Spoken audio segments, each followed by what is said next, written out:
चाहती है और धार्मिक उन्माद को फैला के भावना को भड़का के वोट लेना चाहती है। यह भारतीय जनता पार्टी का एजेंडा रहता है। उनको कोई मतलब नहीं है, उनको कोई मतलब नहीं है गरीबी हटाने से, उनको कोई मतलब नहीं है गरीबों के कल्याण से, उनको कोई मतलब नहीं है लोगों के हित से। उनको मतलब है सिर्फ जुमलेबाजी से और धार्मिक उन्माद से। क्या किया उन्होंने आज तक देश में? इतने दिन से देश में शासन कर रहे हैं, आज तक क्या किया आपने? जो वादा किया 2014 में, उसको भी आपने नहीं निभाया। आप सब लोग जानते हैं, इसलिए हम उसको दोहराना नहीं चाहते। 2 करोड़ प्रति वर्ष रोजगार देंगे, हर गरीब के खाता में 10 से 15 लाख पहुंचाएंगे, काला धन लाएंगे। आया तो एक छेदाम नहीं, यहां से हजारों करोड़ काला धन लेके आपके नाक के नीचे से चला गया। 3 पूंजीपति विदेश। उसमें क्या आपको क्या करना है? तो आपको तो कुछ करना है नहीं, लेकिन इसके साथ साथ उनको लगता है कि आरक्षण की व्यवस्था अगर रहेगी समाज में, अगर समाज में आरक्षण की व्यवस्था रहेगी तो उनका तो कोई सुनेगा नहीं। तो इसलिए वो आरक्षण के भी विरोधी, आरक्षण के विरोधी हैं। आप सबों को मालूम है 2015 में आरएसएस के मोहन भागवत ने कहा कि आरक्षण व्यवस्था पर पुनर्विचार होना चाहिए। इस बार के जो पंचायत के और नगर निकाय का जो चुनाव हो रहा था, पंचायत के चुनाव के बाद नगर निकाय के चुनाव में भी उन लोगों ने षड्यंत्र करके हाई कोर्ट से जो आरक्षण व्यवस्था थी नगर निकाय के चुनाव में, उसको रुकवाने का काम किया। नीतीश कुमार जी दृढ़ संकल्पित है, इसलिए कि नीतीश कुमार जी का काम के प्रति उनका लगाव रहता है, उनके काम के प्रति उनका समर्पण है। इसलिए नीतीश कुमार जी ने कहा कि बिना आरक्षण व्यवस्था के बिहार में नगर निकाय का चुनाव नहीं होगा, और इसलिए नगर निकाय का चुनाव हुआ और आरक्षण व्यवस्था के साथ नगर निकाय का चुनाव हुआ। तो ये आरक्षण के भी विरोधी है। इसलिए साथियों, हम आपसे आग्रह करें कि समाज में आज आने वाले समय में बहुत सारी चुनौतियां हैं। आप सभी साथी को सतर्क रहने की जरूरत है, सजग रहने की जरूरत है, और मोदी जी के और भारतीय जनता पार्टी का जो धंधा चलता है उस धंधे से सतर्क रहने की जरूरत है, और उससे लोगों को सतर्क और उन लोगों को शिक्षित करने की जरूरत है। ये पार्टी जो है मोदी जी खुद भी बहुत बड़े कलाकार हैं, उनका भारतीय जनता पार्टी तो है ही कलाकार, लेकिन अरे यार हल्ला मत कीजिए। इस देश के जो आदरणीय प्रधानमंत्री जी हैं, इस देश के आदरणीय प्रधानमंत्री जी की पूरी पार्टी तो कलाकार है ही, वो खुद भी बहुत बड़े कलाकार हैं। वह 2014 में आप लोगों ने, उन्होंने क्या कहा? अति पिछड़ा का मैं बेटा हूं।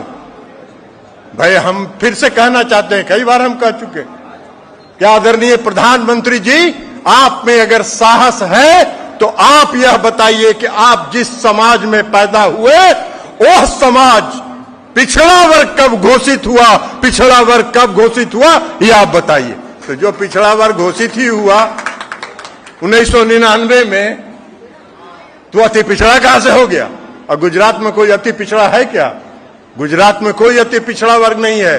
बिहार ही एक ऐसा प्रदेश है जहां अति पिछड़ा वर्ग को आदरणीय स्वर्गीय कर्पूरी ठाकुर जी ने अति पिछड़ा वर्ग करके उसको सम्मानित करने का काम किया, और उसको पिछड़े वर्ग से अति पिछड़े वर्ग को अलग करने का काम किया। तो आदरणीय कर्पूरी ठाकुर जी ने यह काम किया है बिहार। सब दिन हम लोग कर्पूरी ठाकुर जी के साथ काम किए हैं। आदरणीय मंगनीलाल मंडल जी बैठे हैं, हम सब लोग उनके साथ कंधा से कंधा मिला के, उनके कदमों से कदम मिलाकर चलने का काम करते थे। और बिहार में अगर अति पिछड़े वर्ग की पहचान और अति पिछड़े वर्ग के प्रति न्याय का प्रारंभ, शुरुआत अगर किसी ने किया तो स्वर्गीय कर्पूरी ठाकुर जी ने बिहार में किया।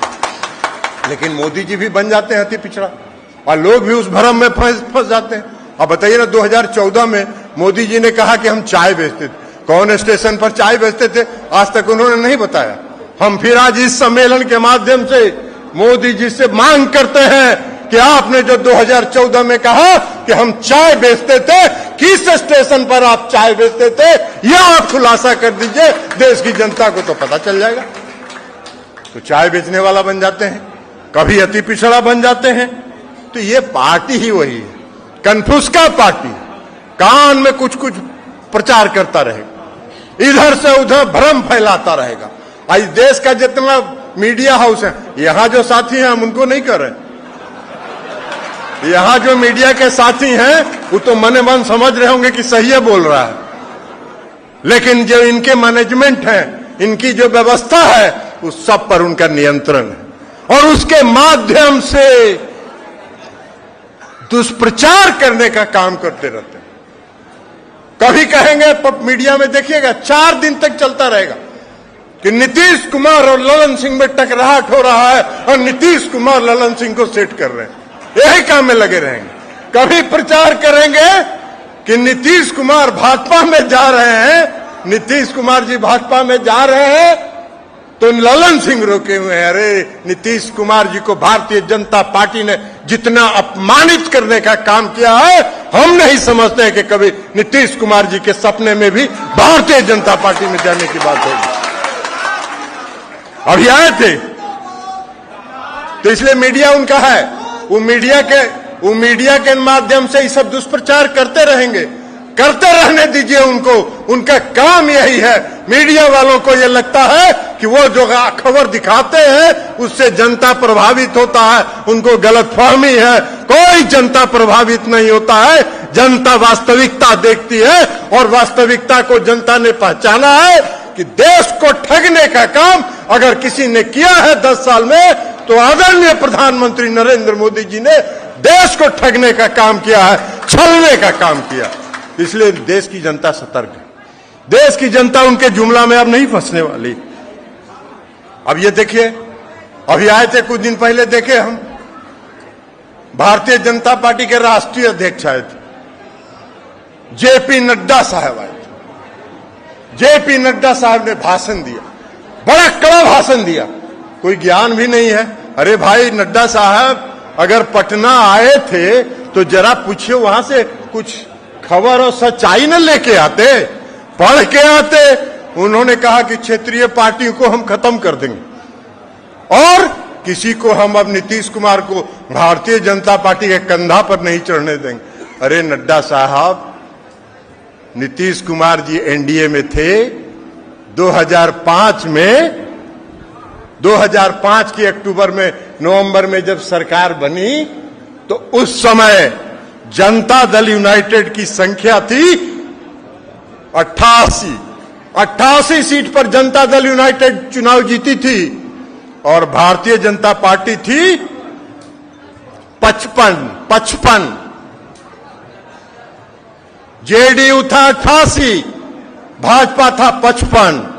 2010 में के चुनाव में जनता दल यूनाइटेड 115 सीट जीती थी, आप मात्र 91 सीट जीते थे। और 2017 में जब फिर से नीतीश कुमार जी एनडीए में गए तो एनडीए की, नीतीश कुमार जी की और जनता दल यूनाइटेड की पार्टी की संख्या थी 71, आप थे 53। कौन किसके कंधा पर चढ़ा हुआ था? कौन किसके कंधा पर चढ़ा हुआ था? अरे नीतीश कुमार जी ने भारतीय जनता पार्टी को अपने कंधा पर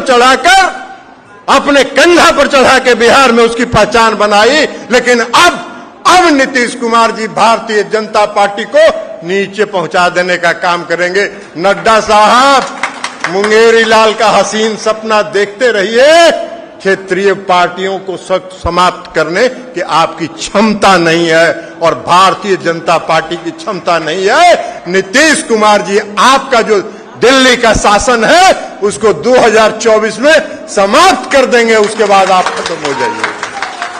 तो इसलिए ये है इनका। एक और है, अरे भाई बीच में मत करिए ना आप।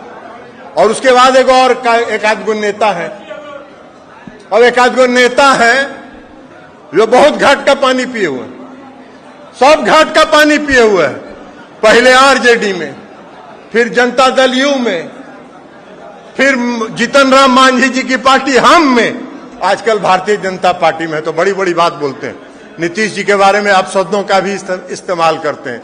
अरे भाई, सूरज की तरफ अगर सर उठा के थूकोगे तो तुम्हारे ही ऊपर पड़ेगा। नीतीश कुमार जी सूरज है और जो बिहार में उन्होंने करके दिखाया है वो आपकी कल्पना से भी बाहर है, वो आपकी सोच में भी नहीं है। तो इसलिए करते रहो, उसका कोई परवाह नहीं हम लोग करने वाले हैं। तो इसलिए सालियों, हम आपसे कहना चाहते हैं, चूंकि आप अति पिछड़े समाज का सम्मेलन है और अति पिछड़ा समाज नीतीश कुमार जी की शक्ति है। आप नीतीश कुमार जी की ताकत है, अति पिछड़े समाज नीतीश कुमार जी की ताकत है और नीतीश कुमार जी आपकी पहचान है। जब तक नीतीश कुमार जी हैं, अति पिछड़े वर्ग के साथ कोई अन्याय नहीं कर सकता है, कोई अन्याय नहीं कर सकता है। तो इसलिए साथियों, आप सबों से हम आग्रह करेंगे कि आप सभी सतर्क रहिए, सचेत रहिए और हर जगह नीतीश कुमार जी का झंडा बुलंद करिए, एकजुट रहिए। एक मुट्ठी जैसे बंद है, ये मुट्ठी अगर बंद है तो इसमें ताकत है। उसी तरह अति पिछड़े समाज के लोग एक मुट्ठी के अंदर बंद रहिए, एकता के साथ रहिए। आपका हित नीतीश कुमार जी के हाथों में सुरक्षित है, उससे कोई समझौता नीतीश कुमार जी नहीं करने वाले हैं। और इसलिए इसके साथ साथ चूंकि आज पटना में ये कार्यक्रम हुआ और हम प्रदेश अध्यक्ष जी से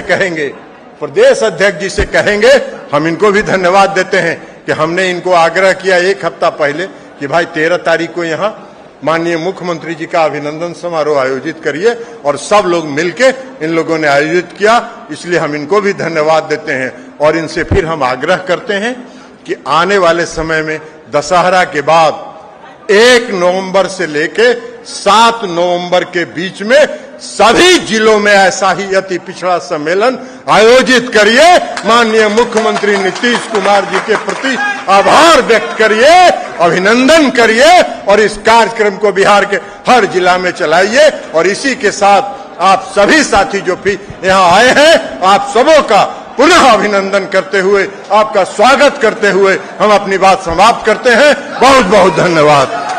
बहुत बहुत धन्यवाद। अब धन्यवाद ज्ञापन के लिए खगड़िया के जिला अध्यक्ष बबलू मंडल जी चाहते हैं आप आए और धन्यवाद ज्ञापन करें। इस कार्यक्रम में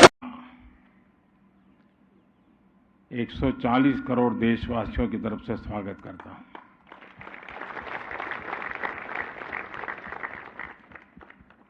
आप सभी को बधाई देता हूं। ये सुखद संयोग है कि इसी स्थान पर, इसी स्टेडियम में 1951 में प्रथम एशियन गेम्स हुआ था।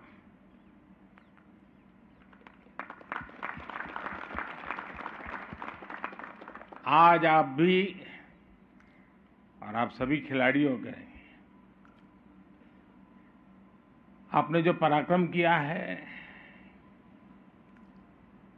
जो पुरुषार्थ किया है, जो परिणाम दिया है, उसके कारण